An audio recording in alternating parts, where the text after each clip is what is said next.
Salve galerinha do sexto ano, professor Rafael, tudo bem com vocês?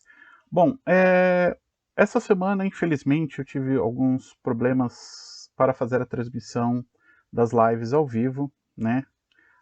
Tive problemas de internet, tive problemas de conexão, né? Então, realmente, não pude fazer essa live que eu gosto de fazer com vocês para a gente conversar. Então, acabei fazendo esse vídeo para a gente poder estar falando a respeito. Estou abordando essa semana dois assuntos muito importantes que a gente vai conversar, que inclusive foram assuntos também abordados no Centro de Mídias, que a gente vai trabalhar direto agora, que é justamente com pronomes pessoais e o nosso bom querido e por muitas pessoas odiado verbo to be. Então, vamos falar a respeito rapidinho, para vocês já conhecerem.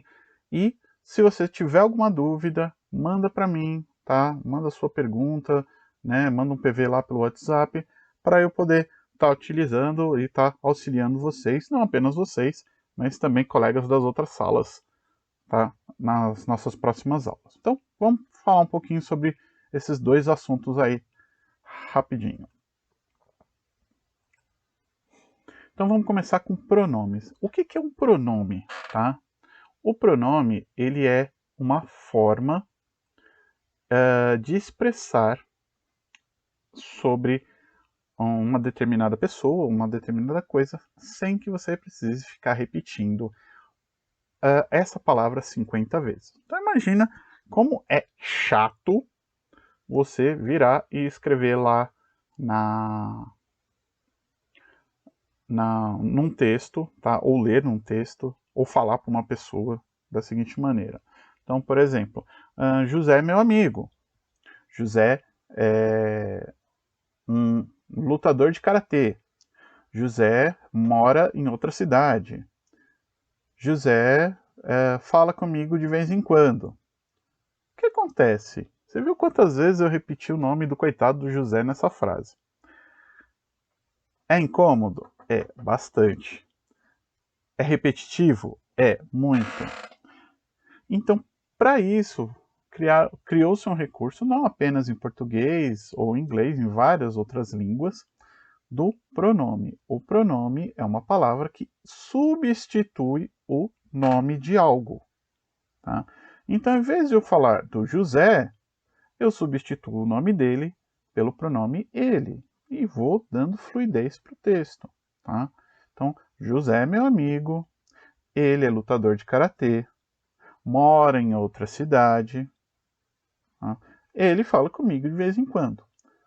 Todo o ele que eu utilizei se refere a quem? Ao meu amigo José.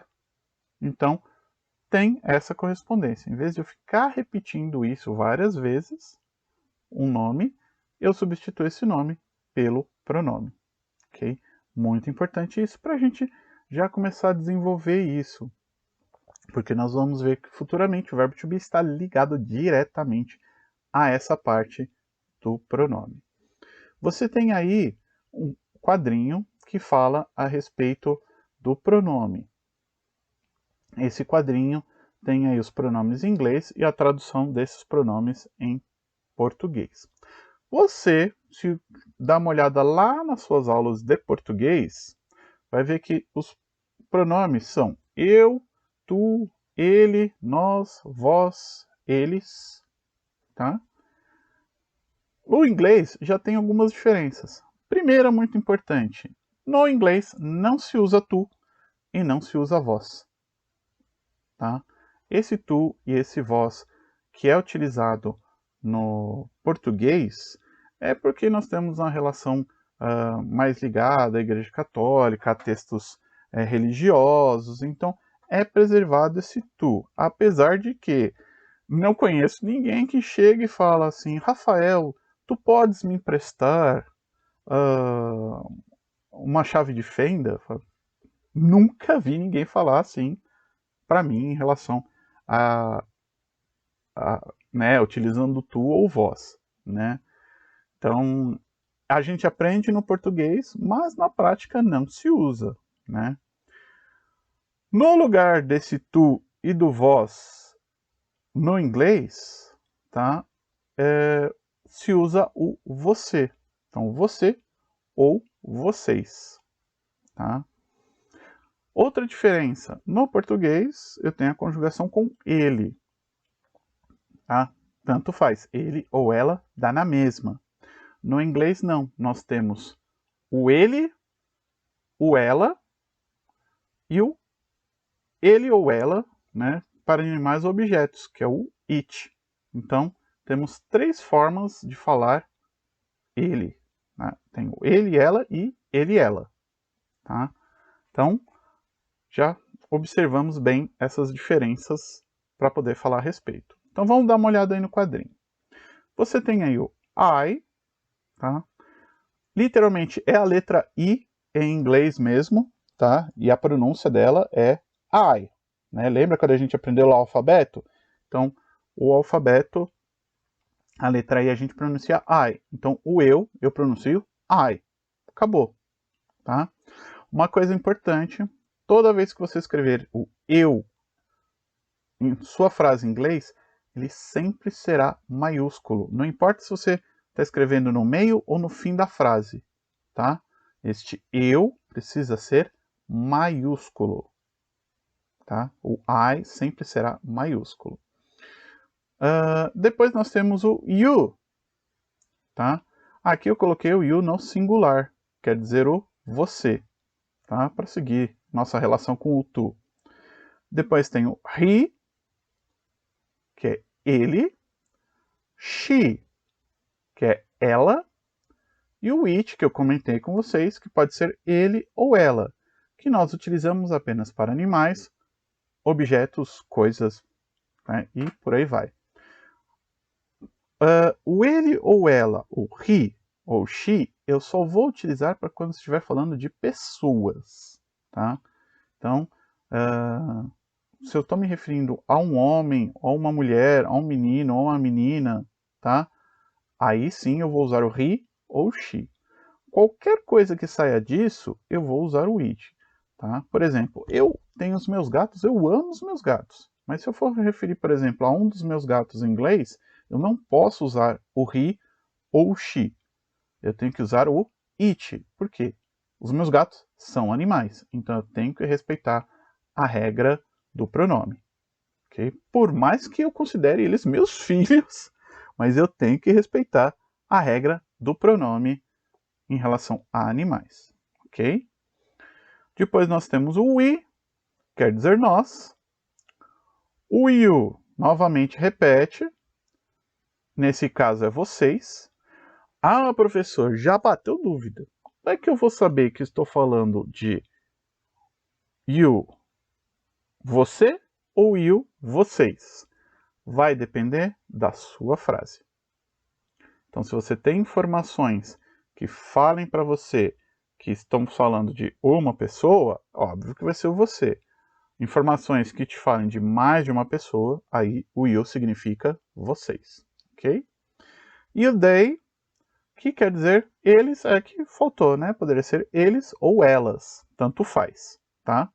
Então aí os nossos pronomes. O mais importante desse grupinho de pronomes é memorizar o uso desses pronomes, tá? E como eles vão ser exercitados, como eles vão ser utilizados aí nas nossas atividades. Uma dica que eu dou, mantenha um quadrinho no seu caderno, tá? Com esses pronomes, tá? Para que você sempre possa estar consultando agora no começo, enquanto você está aprendendo, enquanto você está conhecendo os pronomes em inglês. Tudo bem? Muito bem. Então, agora que nós conhecemos alguns pronomes, vamos a alguns exemplos, né? Então tem aí a frase Angela is a good girl. Angela é uma boa menina. Preciso substituir o Angela por um pronome. Angela é um nome feminino, então me refiro a uma mulher, tá? Ou uma menina, que seja. Então vou substituir o nome Angela pelo she.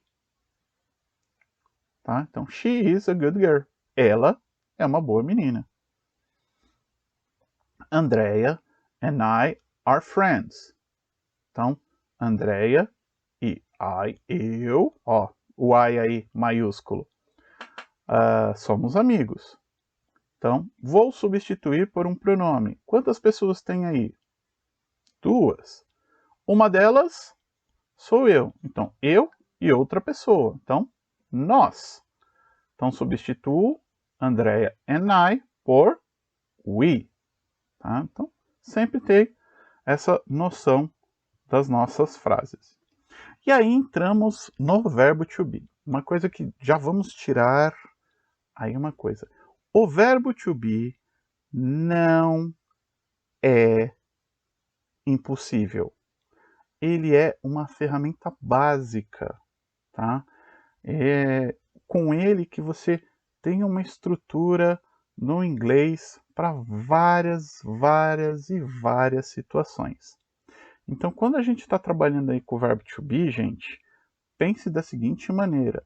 Isso aqui é o básico, é o essencial do inglês. Então, eu preciso conhecer e eu não preciso ter raiva dele não, porque ele vai me ajudar em muitas situações. Tá? O verbo to be, ele tem uma tradução dupla no português. Ele pode ser traduzido como ser ou como estar. Então, ele se refere a estado, a condições, a situações. Tá? Vamos dar um exemplo. Eu tenho aí na frase de baixo, I am a boy. Tá? No meu caso, eu sou um menino. And I am very happy. Então, no caso, ser um menino é uma condição que pode mudar? Normalmente, não. Então, é uma condição em que você vai ter como pré-definido. Tá? I am very happy. Eu estou muito feliz. Tá? Pode se mudar? Pode. Eu posso estar feliz agora e posso estar chateado daqui a pouco. E aí o que acontece? Numa tradução, quando eu vou entender esse texto, tá? Eu teria que traduzir da seguinte maneira. Eu sou um menino, tá? Poderia substituir esse boy por girl, não tem problema, né? Eu sou uma menina, tanto faz.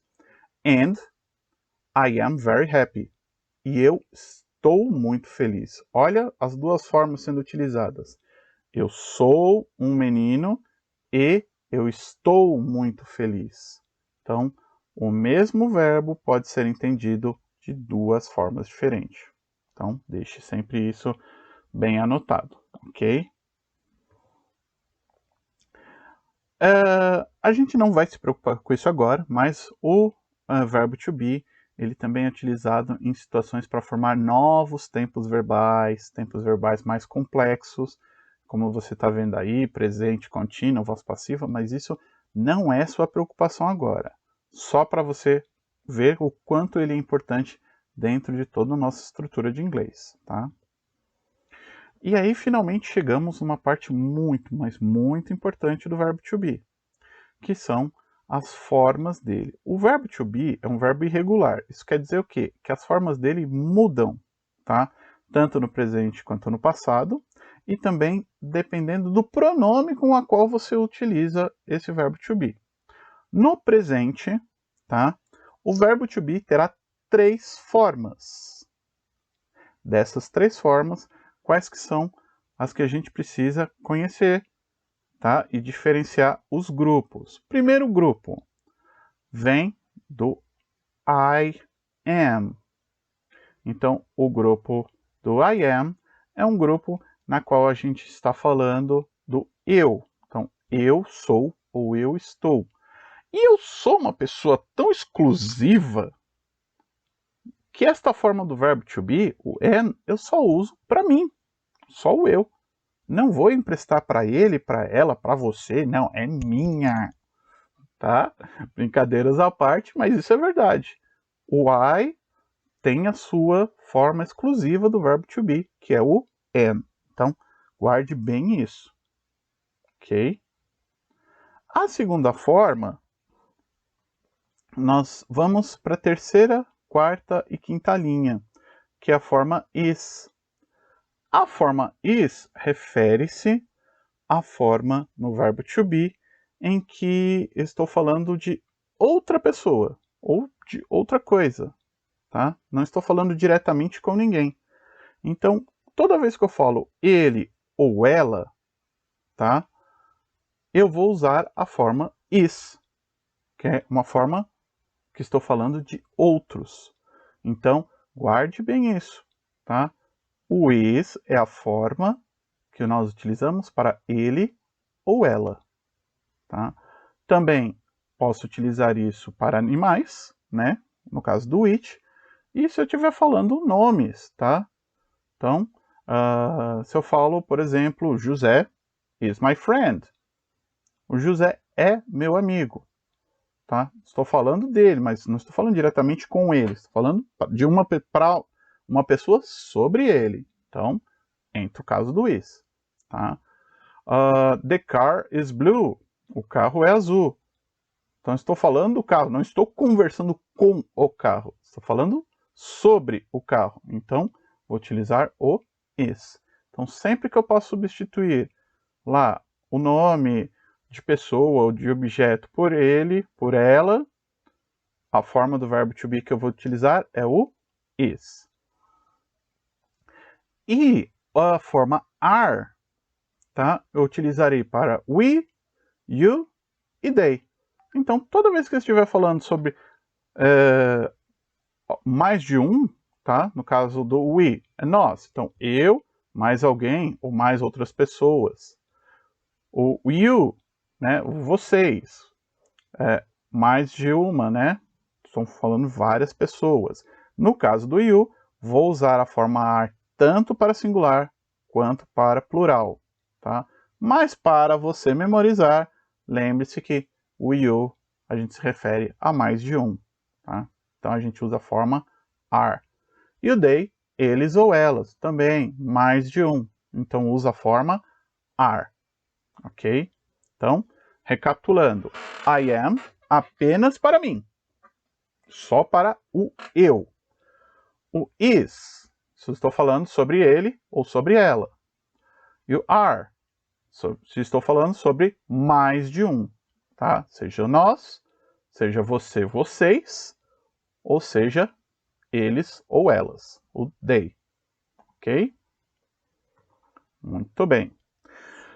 Vamos entrar aí rapidamente, falando sobre a forma negativa. É claro que esta forma negativa não é a sua preocupação nesse momento. Só para dar um geralzinho, eu retomo isso aqui na hora que a gente começar a trabalhar com negativos do verbo to be. O negativo é muito simples. Vocês têm a sua frase, tem lá o verbo to be, é só incluir a palavrinha not, N-O-T, depois do verbo to be.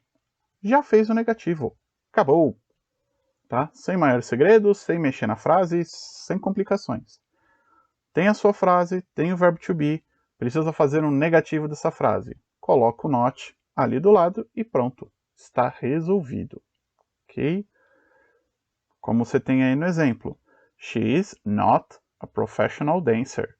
Então, ela não é uma dançarina profissional. Apesar de no português nós falarmos não é, no inglês o not vem depois do verbo, tá? Então, cuidado na hora de traduzir, tá? Tem que ficar bem claro que tem que colocar o not depois do verbo to be. Olha os nossos exemplos aí. The dog was not in the house. Também verbo to be, só que isso bem para o futuro, tá? A gente vai aprender que fala de passado. Então não é sua preocupação agora. Tá? Ou no caso de futuro, mais ainda para frente, né?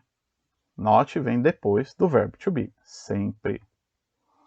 E fechamos aí com a forma interrogativa. A forma interrogativa é a forma de pergunta do verbo to be. Também, assim quando formos relembrar o negativo, eu vou relembrar o interrogativo. Agora só para a gente ver. Essa forma, quando você vai fazer uma pergunta em inglês, você tem que pegar o seu verbo to be e colocar no início da frase para indicar que está sendo feita uma pergunta. Ponto de interrogação no final, ok? E aí você tem a sua pergunta em inglês utilizando o verbo to be.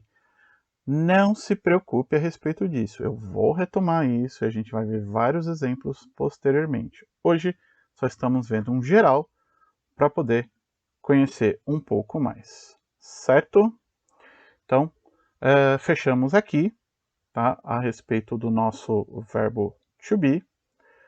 Espero que você tenha entendido, né, tenha conseguido compreender bem as nossas atividades a respeito do verbo to be, e qualquer dúvida, só entrar em contato, só me mandar um PV pelo WhatsApp. Beleza? Fiquem bem, se cuidem e logo logo a gente se fala. Um grande abraço.